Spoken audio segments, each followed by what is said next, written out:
La carta a los Hebreos. El autor de esta carta es anónimo, y la gente se ha preguntado por mucho tiempo si Pablo la escribió o si quizá fue alguno de sus colaboradores, como Bernabé o Apolos.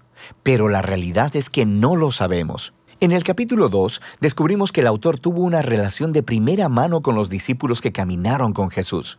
Así que sabemos que esta carta está anclada en la enseñanza de los apóstoles. Tampoco sabemos cuál era la audiencia de esta carta, ni siquiera dónde vivían. El autor los conoce muy bien y asume que tiene profundo conocimiento de las escrituras del Antiguo Testamento, especialmente de la narrativa de los primeros 5 libros de la Biblia, la Torá, acerca de cómo la familia de Abraham se convirtió en la nación de Israel, de cómo Moisés los siguió en su salida de la esclavitud en Egipto hasta el monte Sinaí, donde recibieron la Torá e hicieron un pacto con Dios, donde construyeron el tabernáculo que los sacerdotes utilizaban para ofrecer sacrificios, y también acerca de cómo vagaron por el desierto en su camino hacia la tierra prometida. El autor simplemente espera que los lectores conozcan todos los detalles de estas historias. Así que lo más probable es que la audiencia esté compuesta de judíos cristianos, y de ahí viene el nombre de la carta.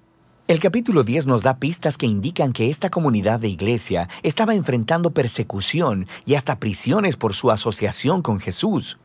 Algunos en la comunidad estaban alejándose de Jesús y abandonando la fe por completo, y eso explica el propósito y la estructura de esta carta.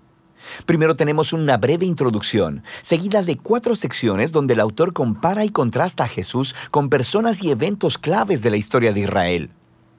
Primero, se compara a Jesús con los ángeles en la Torá. En segundo lugar, con Moisés y con la tierra prometida.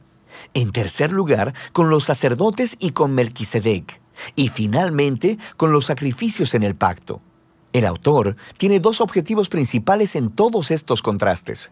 El primero es elevar a Jesús como superior a cualquier otra persona o cosa, mostrando que Jesús es digno de toda su confianza y devoción. Pero su segundo objetivo es retar a los lectores a permanecer fieles a Jesús a pesar de la persecución. Así que cada sección incluye una fuerte advertencia de no abandonar a Jesús. Ahora, profundicemos y veamos cómo se desarrolla todo esto. La elevación de Jesús comienza en la oración inicial de la introducción. Dios, que muchas veces y de varias maneras habló a nuestros antepasados en otras épocas por medio de los profetas, en estos días finales nos ha hablado por medio de su Hijo.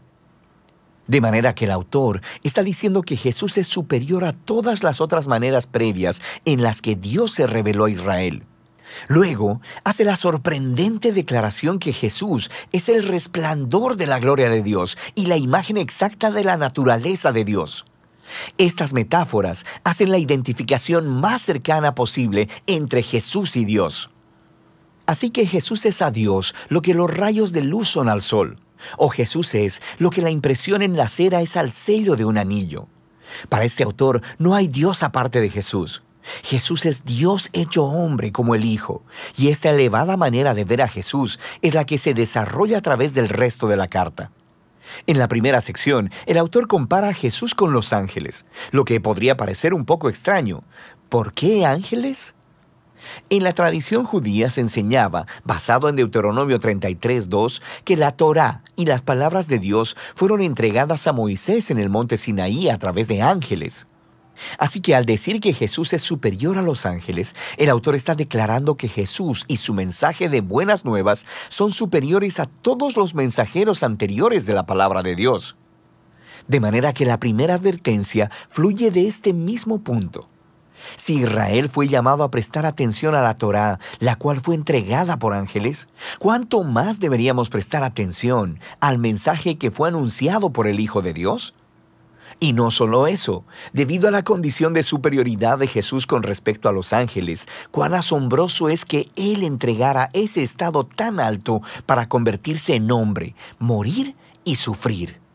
En Jesús vemos la gloria de Dios en mayor grado y su gran humildad al Jesús unirse compasivamente al trágico destino de la humanidad. En los capítulos 3 y 4, el autor continúa diciendo que Jesús es superior a Moisés, quien guió a Israel a través del desierto y quien construyó el tabernáculo. Jesús también es el líder del pueblo de Dios, pero en Él no vemos el constructor de una simple tienda de campaña, sino de toda la creación. Luego, el autor vuelve a contar la historia de cómo los israelitas se rebelaron contra Moisés en el desierto y perdieron su oportunidad de entrar al reposo que Dios les ofreció en la tierra prometida. Así que aquí viene la segunda advertencia. Si Jesús es mayor que Moisés, ¿cuán mayores serán las consecuencias si nos rebelamos contra Él? Nosotros también estamos en una clase de desierto donde tenemos que confiar en Dios para el descanso futuro en la nueva creación de Dios. Así que asegurémonos de no rebelarnos, como lo hizo Israel en el desierto, y perdamos la generosa oferta de Dios para entrar en su nueva creación. En los capítulos del 5 al 7, el autor compara a Jesús con los sacerdotes que vienen del linaje de Aarón. Su rol era representar a Israel delante de Dios y ofrecer sacrificios que expiaran o cubrieran los pecados del pueblo.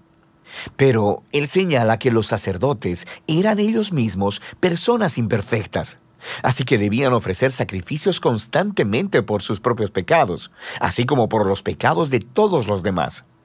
Algo más era necesario, así que él declara que Jesús es ese algo más. Jesús es el sacerdote definitivo, pero Jesús no vino del linaje de Aarón. Jesús era un sacerdote según el orden de Melquisedec, ese sacerdote y rey misterioso de la antigua Jerusalén, quien aparece en las historias de la vida de Abraham. También encontramos en el Salmo 110 que el rey mesiánico del linaje de David sería un sacerdote según el orden de Melquisedec. Así que el punto del autor es que Jesús es el rey sacerdote definitivo. Él es moralmente perfecto, está eternamente disponible para su pueblo. Así que Él es superior a cualquier otro mediador entre Dios y los seres humanos. Y entonces viene la advertencia de esta sección. Rechazar a Jesús es rechazar a tu mejor y única oportunidad de estar completamente reconciliado con Dios. Así que no hagas eso. Lo que nos lleva a la última comparación en los capítulos del 8 al 10. El autor nos muestra cómo la muerte de Jesús en la cruz fue el sacrificio definitivo, superior a todos los sacrificios de animales que se ofrecían en el templo. Esos sacrificios debían ser ofrecidos constantemente, tanto cada día como anualmente en el día de la expiación. Jesús ofreció su vida una vez y para siempre, y eso fue suficiente para cubrir los pecados de todo el mundo. Así que el autor advierte a la audiencia sobre alejarse de Jesús. Es como darle la espalda a la oferta generosa del perdón de Dios. ¿Por qué harías eso? Nos dice que el sacrificio de Jesús es permanente y es el fundamento del nuevo pacto del que hablaron los profetas, donde todos los pecados son perdonados. Así que ahora que el autor ha elevado a Jesús por medio de todos estos contrastes, esta sección final es un gran reto a seguir a Jesús. Piensa en el gran panorama.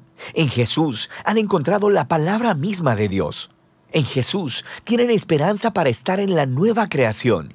Jesús es su eterno sacerdote. Él es el sacrificio perfecto. Así que ahora ellos deben seguir a todos los grandes modelos de la fe que se encuentran en la historia de las Escrituras y deben permanecer fieles a Jesús, confiando que a pesar de cualquier dificultad y persecución, Dios no abandonará a su pueblo. Ese es el flujo de pensamiento básico a través de la carta, la cual al final el autor dice que es una breve palabra de exhortación. Aquí hay algunos otros consejos para leer esta carta. Cuando el autor cite de las Escrituras del Antiguo Testamento, lo cual sucede en casi todas las oraciones, detente y busca las referencias y lee la cita en su contexto original.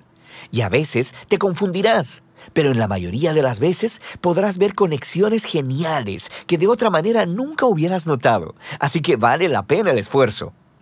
También deberías saber que estos pasajes de advertencia te pondrán incómodo, y ese es el punto. No están ahí para asustarte. Están ahí para mostrarte que rechazar a Jesús es tonto, porque Él es asombroso. Estas advertencias sirven al propósito principal de la carta: mostrar que Jesús es la revelación definitiva del amor y la misericordia de Dios. Y de eso se trata la carta a los Hebreos.